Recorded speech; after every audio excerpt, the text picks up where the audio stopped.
Baby, don't believe what's in the news. It never will reflect our point of view.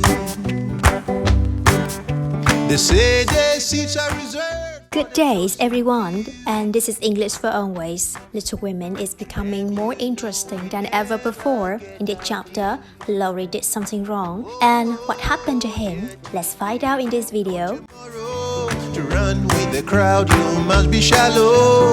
Everybody wants to be their number one. Chapter 13. Laurie makes trouble, and Joe makes peace. Laurie quickly realized that Joe was keeping a secret which she refused to tell him, but he guessed the secret was about Meg and Mr. Brooke, and was annoyed that his tutor had said nothing. He began to make some private plans of his own. Meg, meanwhile, was busy getting things ready for her father's return, but a change suddenly seemed to come over her. For a day or two she jumped when she was spoken to, and there was a worried look on her face. Then a letter arrived for her, and a few minutes later Mrs. Smart and Joe saw Meg staring at it with a frightened face. "My child, what is it?" says Mrs. Smart. "It's a mistake. He didn't send it. Joe, how could you do it?" Meg hid her face in her hands and cried. "Me? I've done nothing," said Joe. "What's she talking about?" Meg pulled another letter from her pocket and threw it at Joe. "You wrote it, and that bad boy helped you. How could you be so cruel and mean to us both?" Joe and her mother read the letter, which has been in Meg's pocket. "My dearest Meg, I can no longer bide my love for you, and must know your answers before I return. I cannot tell your parents yet, but I think they will be agree if they know that we love one another. Mr. Lawrence will help me find a good job, and then, my sweet girl, you will make me happy. Say nothing to your family yet, but send a word of hope to me through Laurie. Your loving John." "That terrible boy," said Joe. "I'll make him sorry." But her mother said, "Wait, Joe, are you sure this is nothing to do with you?" "I never saw a letter before," said Joe, "but Mr. Brooke wouldn't write stupid things like that." "It's like his writing," says Meg unhappily, looking at the second letter in her hand. "Oh, Meg, you didn't answer it?" says Mrs. Smart. "Yes, I did," cried Meg, hiding her face again. "Let me get that wicked boy," shouted Joe. Mrs. Smart sat beside Meg. "Tell me everything." "Laurie brought the first letter," says Meg. "He didn't seem to know anything about it. I was going to tell you, but I remembered how you liked Mr. Brooke and thought it would be all right to keep my little secret for a while. Now I can never look him in the face again." "What did you write to him?" asked Mrs. March. "I only said that I was too young to do anything, and I didn't wish to have secrets from you, so he must speak to father. I thanked him for his kindness and said I would be his friend, but nothing more for a long time." Mrs. March smiled and looked pleased. Joe laughed. "What did he reply to that?" "He writes here that he's never sent any love letter, and is sorry that my sister Joe should play games with us like this," says Meg. "It's a very kind letter, but imagine how awful I feel." "I don't believe Brooke saw either of those letters," said Joe. "Laurie wrote them both, and he keeping yours because I won't tell him my secret." "Go and fetch Laurie, Joe," says Mrs. Smart. "I'll put a stop to all this at once." Away ran Joe, and Mrs. Smart gently told Meg Mr. Brooke's real feelings. "Now, dear, do you love him enough to wait until he can make a home for you?" "I'm frightened and worried," answers Meg. I don't want anything to do with love for a long time, perhaps never. If John doesn't know all about this, don't tell him. And please make Joe and Laurie keep quiet."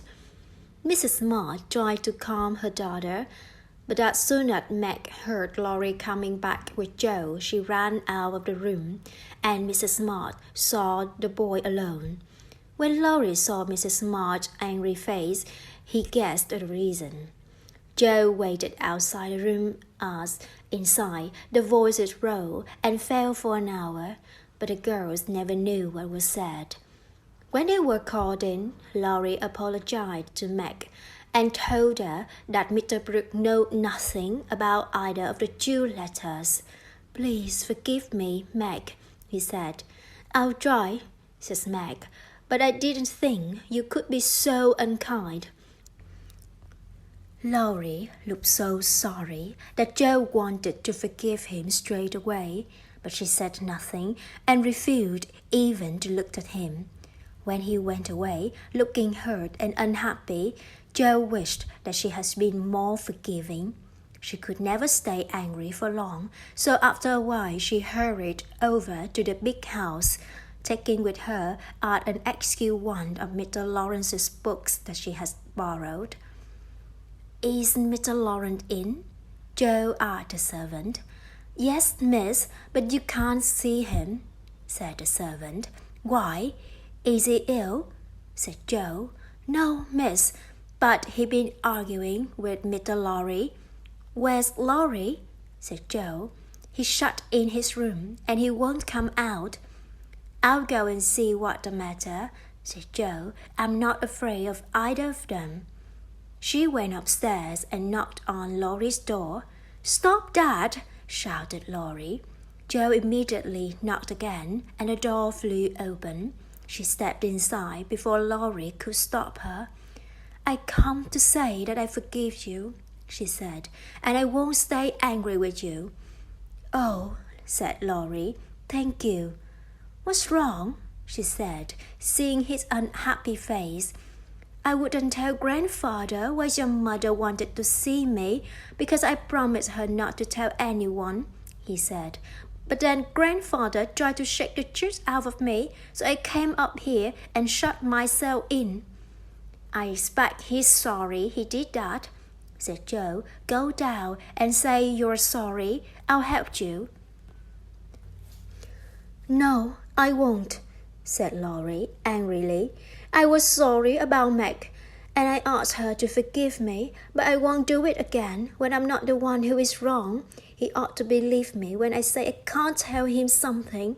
I don't like being shaken like that, and I won't go down until he apologizes." "Listen, if I get your grandfather to apologize for shaking you, will you go down?" said Joe. "Yes, but you won't do it," answered Laurie. "If I can manage the young one, then I can manage the old one," Joe said to herself when she went downstairs. "Come in," said Mr. Lawrence. When she knocked on his door, "It's me, sir," said Joe. "I'm returning a book." "Do you want any more?" said the old man, looking annoyed, but trying not to show it. "Yes, please," said Joe, and she pretended to look for another book while Mr. Lawrence stared at her crossly. "What's that boy been doing?" he asked suddenly. "He won't tell me." "He did do something wrong, and we forgave him," said Joe, "but we all promised not to say a word to anyone." "He must not hide behind a promise from you soft-hearted girls," said the old gentleman. "Tell me, Joe." "I can't, sir, because mother has ordered me not to," said Joe. "And if I tell you, it will make trouble for someone else, not Laurie." This seemed to calm the old man.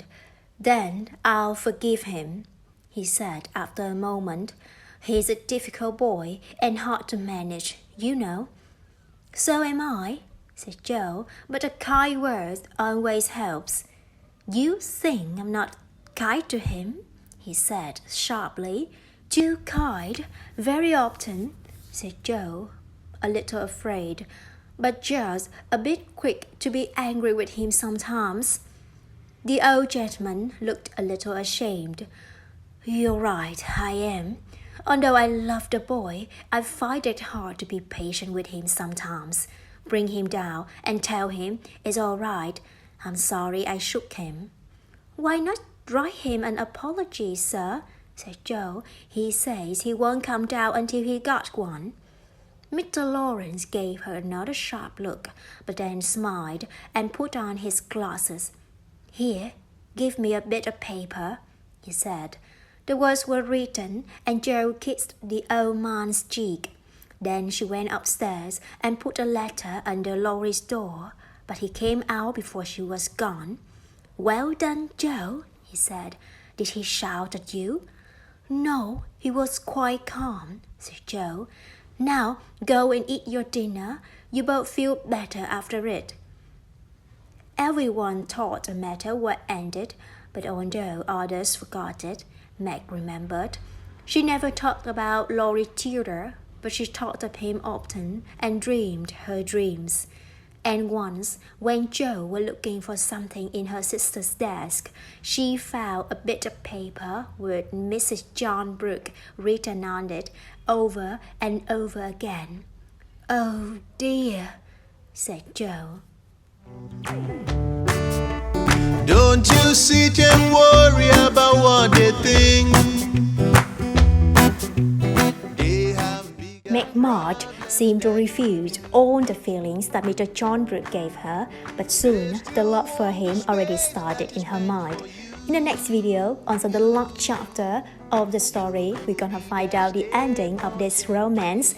Please give me a like, a share, and a subscribe for my channel. Thank you a lot, and goodbye. The whole wide world on that stage, everybody wants to be there.